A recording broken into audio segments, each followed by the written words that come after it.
Muhammadin wa ala alihi wasallam itu sedanten keluarga besar Bali Maksum yang sangat kula hormati, khusus penambah kawula Kiai Haji Ali, Mbah Nafisa, Mbah Hanifah, Mbah Das sedanten. Karena saya ini min dzurriyyati Mbah Umar bin Arabi. Saya cucu dari Mbah Umar lewat Fatimah binti Abdul Khalik bin Umar. Jadi mbah saya kandung itu sepupu dengan Kiai Hamid Pasuruan. Jadi saya ini saudara dengan keluarga besar Lasem yang saya hormati, Kiai Haji Najib Abdul Qadir dan aparat negara yang sangat saya hormati. Ini yang pertama saya sampaikan sudah bagus Zofur karena benar-benar bagus betul. Jadi Pak Duta Besar ini perusak kita di Sunnah wal Jamaah. Karena orang-orang itu zaman ngaji Bali Maksum itu diberitahu kalau malaikat itu tidak punya bapak. Ternyata dia menamakan diri Abu Jibril. Jadi saya tidak tahu betapa mantelnya malaikat Jibril ketika kita. Itu ngawur sekali cara kita karena Jibril tidak pernah punya bapak. Kemungkinan kedua, beliau itu sangat alim. Kalau itu iya ya barokahnya bapaknya, bukan barokahnya dia. Karena Jibril dalam bahasa Ibrani itu Abdullah. Jadi Jibril, Israfil, Israel itu makna lainnya dari kata Abdullah. Jadi Abu Jibril bisa diganti Abu Abdillah. Berarti yang normal. Memang bapak dari seorang anak yang berjuluk Abdullah itu normal. Tapi saya yakin Pak Dubes tahunya ya baru tak kasih tahu ini. Dulu itu gaya-gayangan supaya orang takut sehingga disebut Abu Jibril. Tapi itu barokah sekali dalam konteks Indonesia karena biasanya yang pakai alias-alias itu teroris. Ini duta besar tapi pakai alias-alias itu. Jadi ini barokah sekali. Saya tidak akan panjang lebar karena ini tidak spesialisasi saya ngaji umum. Saya biasa ngaji itu urut. Karena saya ini korban ngaji tidak urut. Sehingga saya ini fanatik ngaji urut. Saya ingat, saya ngaji di depan umum, tak ingat belum sampai 5. Mungkin pernah di hallnya Kiai Hamid Pasuruan di Dosali, di Lirboya sekali, terus di sini. Berarti ini keempat. Dan itu tidak keahlian saya. Jadi kalau tadi ada orang yang ahli mik kayak duta besar tadi itu luar biasa. Itu orang kok sampai ngawur seperti itu di depan para kiai. Saya tuh nggak kebayang gitu. Di depan Gus Najib, di depan gurunya Pak Atabik, muji Pak Atabik dari segi karena menguasai ilmu keindahan wanita itu kan tidak sopan sekali. Ini sangat tidak sopan.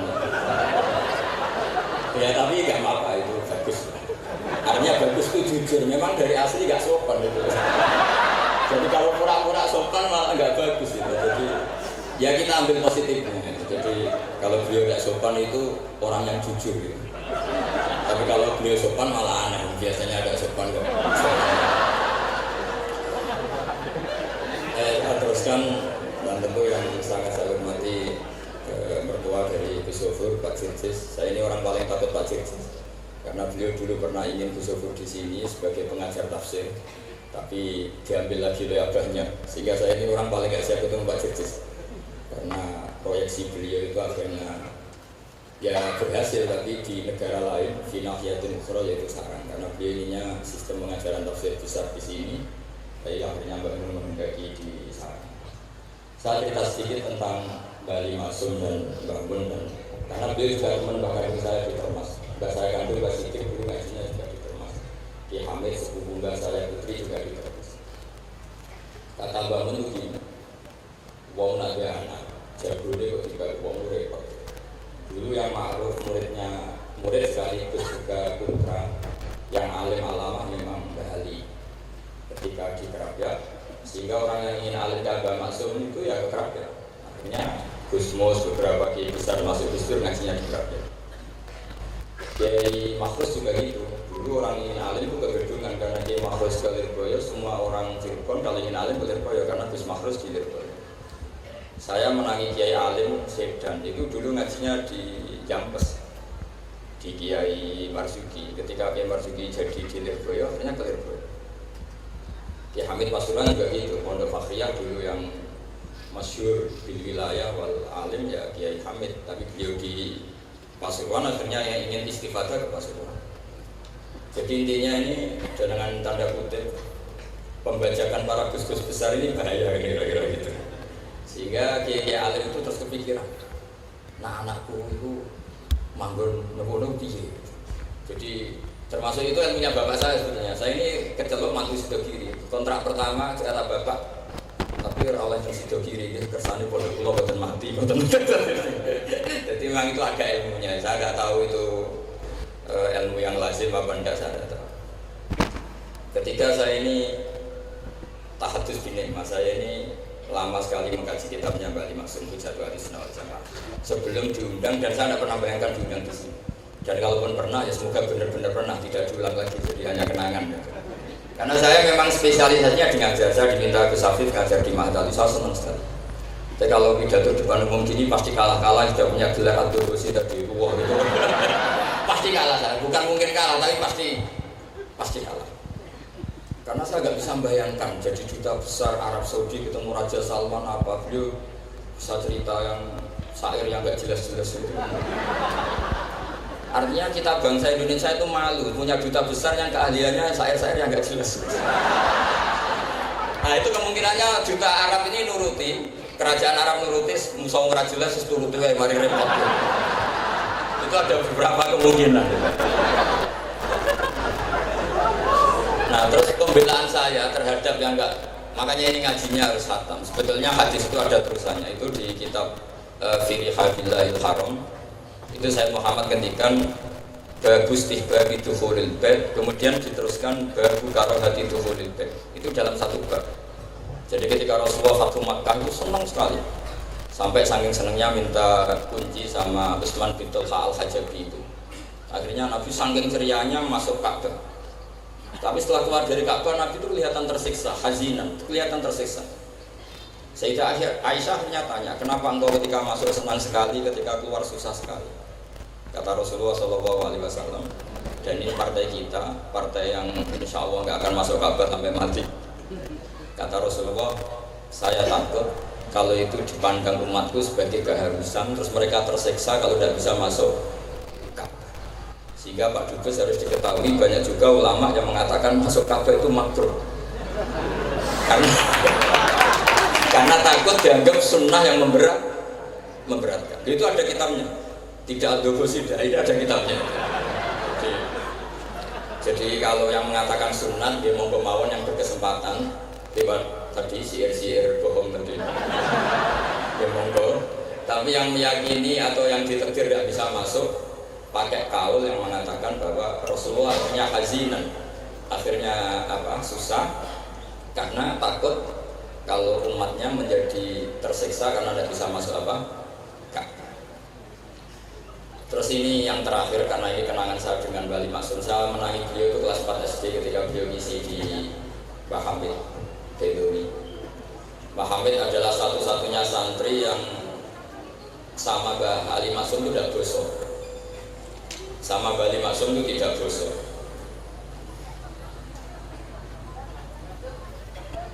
Ya mungkin Banser atau siapa yang bisa nolak.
eh, kenangan saya sama Bali Maksum ketika beliau di Lasem itu sampai Gus Mus pernah ngendikan, Kang Hamid, aku paling rata untuk sampean ambil dulu orang Gus, karena sama Bali Maksum itu udah Gus.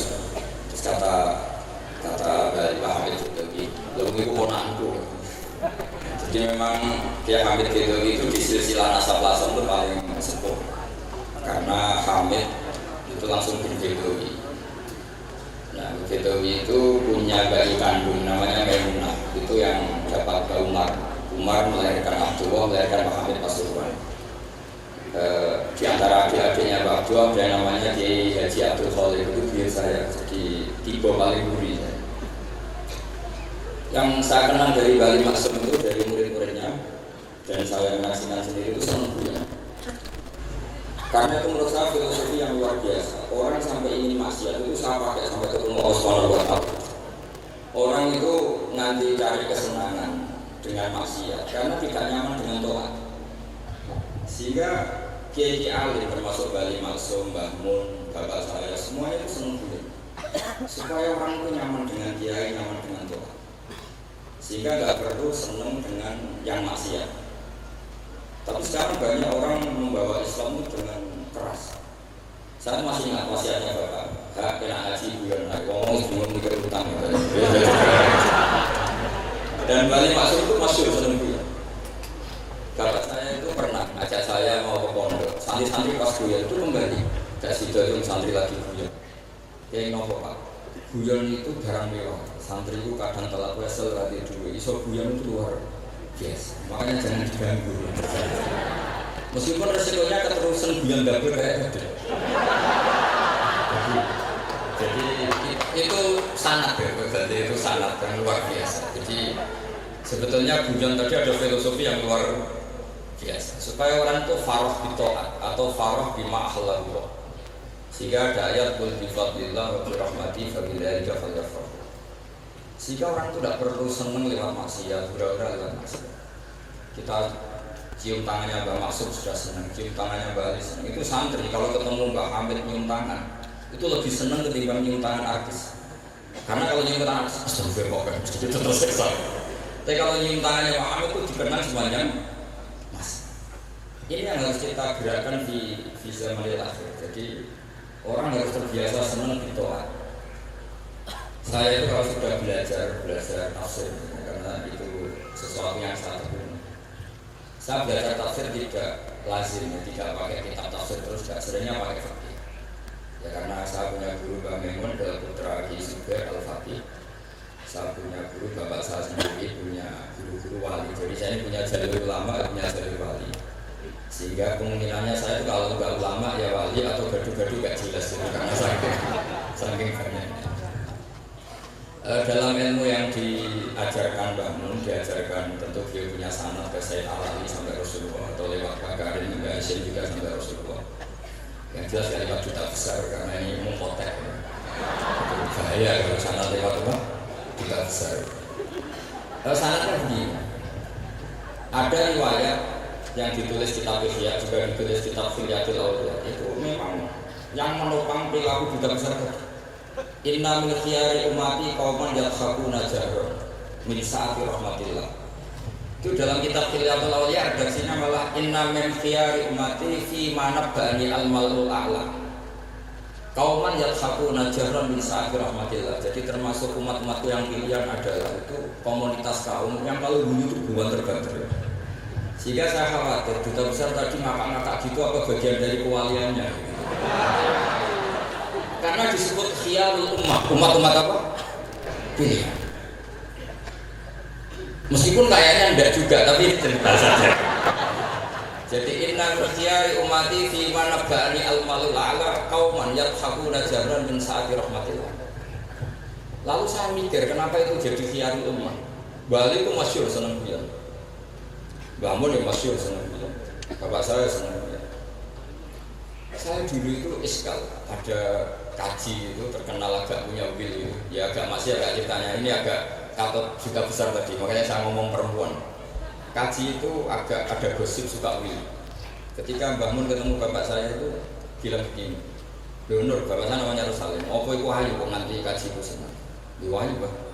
Bakas saya tentang wahyu, saya dulu eskal kenapa ki bakas wahyu? Tapi setelah saya tambah alim, tambah tahu, sama harus ikrar memang tambah alim, paham itu artinya tambah alim. Akhirnya bangun cerita gini. Nah aku kefikiran enggak, malah jadi kodaf. Jadi kodaf misalnya gini, Anda terlalu Islam serius, pasti komentarnya gini, kaji kok demenan, kaji kok katut wedoan. Serius tapi akhirnya menabrak satu aturan yang dilarang Allah SWT. Itu kalau kamu menuduh zina jadi kodaf, kalau kamu bilang kaji kok katut wedok jadi sebutan. Maka bahasan yang netral adalah lo ayo no nanti katut, ayo bah iya wajar, wong mesti katut wong ayo. Itu filosofi. Jadi di balik guyon itu ada trik untuk menghindari ke fikih atau ke ketentuan fikih yang salah. Yaitu kalau kamu kejebak ekstrim, kaji kok seneng wong ayu, kaji kok demenan, maka berarti Anda kodaf. Kodaf itu menuduh orang lain yang nggak jelas apa buktinya. Maka guyon ini satu-satunya cara menghindari kesalahan yang lebih fatal. Sehingga di sini dibutuhkan kemampuan seni mengelola agama supaya agama ini tetap jernih. Saya berkali-kali cerita kalau ngaji, Imam Syafi'i itu kalau ditanya, diberitahu orang yang nyium tangan jenengan, yang di depan jenengan itu hormat, itu di luar ngerasani jenengan, bully jenengan. Jawabnya Imam Syafi'i itu tertawa-tawa. Baguslah, berarti saya wibawa, di depan saya buktinya tidak berani. Jadi enteng saja. Dijawab enteng saja. Baguslah, berarti saya wibawa. Nyatanya di depan saya tidak berani. Tapi banyak orang membenci jenengan karena fikih jenengan. Jawabnya Imam Syafi'i seneng lagi, baguslah. Nah, nggak seneng saya pasti nggak pernah ngutang saya.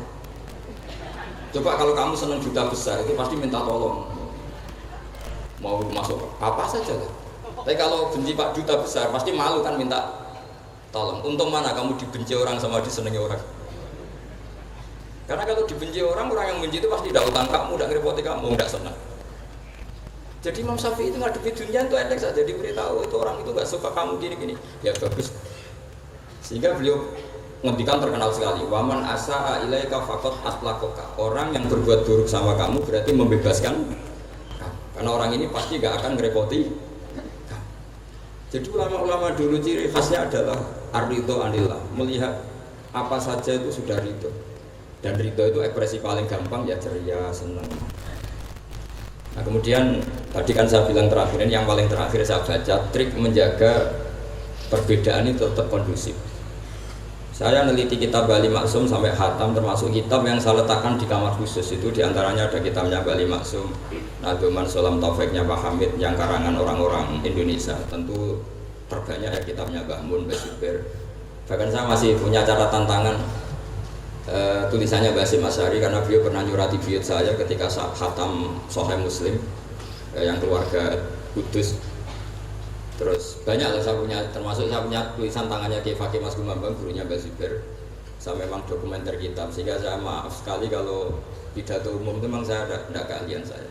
Karena itu harus dobes, itu tidak keahlian ulama, dobes itu tidak keahlian ulama. Ini saya baca singkat, tapi semoga ini barokah karena ini kholnya Bali Maksum. Semua mubalek tadi pakai catatannya sendiri, jadi itu ngekholi dirinya sendiri.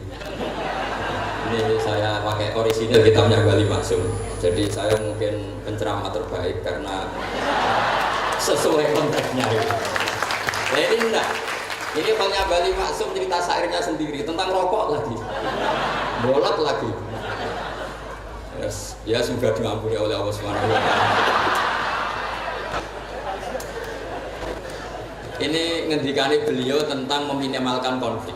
Ini saya baca di bab Al-Mithalul Awal. Jawazu hibati thawabil qiraah wa shadaqah lil mayyit wa usuli thawabil qiraah wa a'malid birril mayyit. Kita berkeyakinan bahwa yasinan, tahlilan itu sampai ke mayit. Itu boleh kita hadiahkan dan sampai ke mayit. Kata Bali Maksum, wa huwa min masailil furu' al khilafiyah. Fala yajuzu bi sya'nihi itharatul fitan wal jidal wal inkar. Alal qail wal amili bihi wala alal mukhalif. Ini dari awal masalah khilafiyah. Sehingga nggak perlu jadi konflik yang berkelanjutan, baik kita menuntut yang melakukan itu atau menuntut yang menentang itu, karena dari awal ini masalah furu'iyah. Sing nglakoni nggih monggo, sing nentang nggih napa?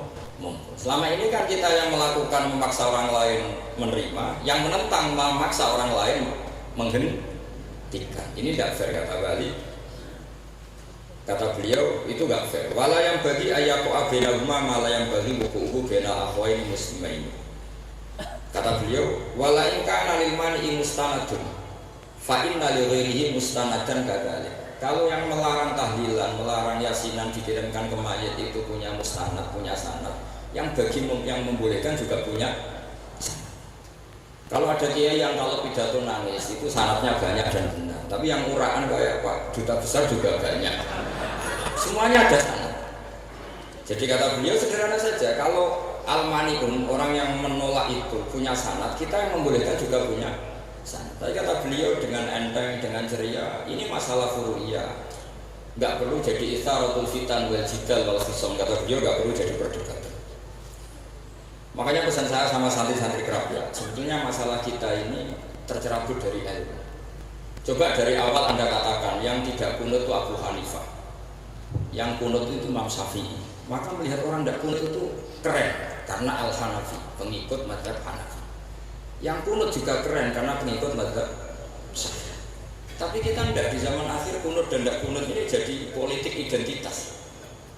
Sehingga yang nggak kunut itu Muhammadiyah, misalnya yang kunut itu NU.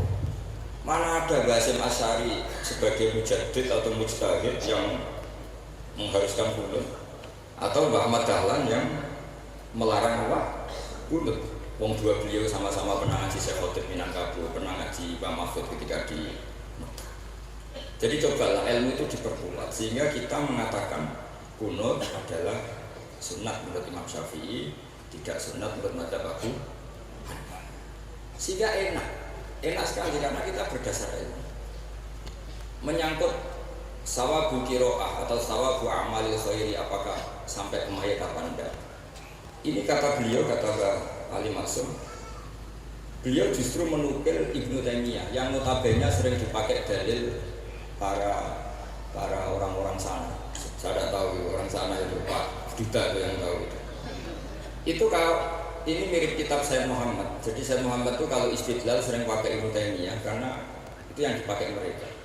Tapi ternyata Ibnu Taimiyah, qala Ibnu Taimiyah innal mayyit yantafi'u bi qira'atil Qur'an kama yantafi'u bil ibadah al-maliyah minas shadaqah wa nahwiha. Terus qala Ibnu Qayyim fi kitabir Ruh afdalu ma yuhda ilal mayyit as-shadaqah wal istighfar wa du'a lahu wal hajju.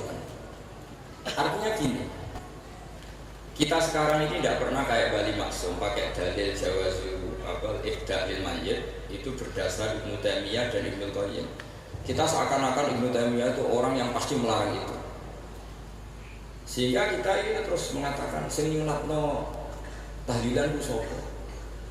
Mbah Hasyim atau Mbah Fakih atau siapa lah. Meskipun riwayat ini mukhtalifah dari Mbah Hasyim. Pertanyaannya adalah terus kesannya yang membolehkan itu hanya kiai lokal, kiai nasional. Padahal zaman Bali sudah mengajarkan kita yang membolehkan ihda wa amalil khairi ilal mayyit, yang membolehkan hadiah Yasin, Fatihah, tahlil ke mayit itu adalah orang sekaliber Ibnu Taimiyah dan Ibnu Qayyim. Sehingga dengan kita pakai ilmiah yang diterapkan Bali Maksum, kita ini merasa orang keren, orang global, orang yang keren. Karena guru-guru kita Bali Maksum, Mbah Hamid biasa mentahdili, Mbah Munawwir semua mentahdili guru-gurunya. Di level ulama global ada Ibnu Taimiyah dan Ibnu Qayyim. Tapi karena kita tidak baca, seakan-akan tahlilan itu hanya tradisi lokal yang tidak di ACC, tidak disetujui ulama kelas internasional. Padahal di sini jelas diceritakan Ibnu Taimiyah berpendapat qiraatul Quran yang dihadiahkan ke mayit atau tahlil itu boleh. Jadi ini sangat penting supaya orang itu pakai tradisi ilmu. Saya pernah ngaji sama Mbak Mun, diberitahu kalaupun Rasulullah pernah kunut sekali, biasanya perdebatan kan, oke, Rasulullah pernah kunut tapi ahyanan. Pertanyaannya adalah setiap Nabi pernah melakukan sesuatu itu akan menjadi sunnatan mutaba'ah apa enggak? Tentu jawabannya iya. Nabi meskipun melakukan kunut andaikan hanya sekali, tapi karena pernah dilakukan Nabi, maka kebaikan ini akan menjadi sunnatan mutaba'ah, sunnat yang harus kita ikuti terus atau boleh kita ikuti terus.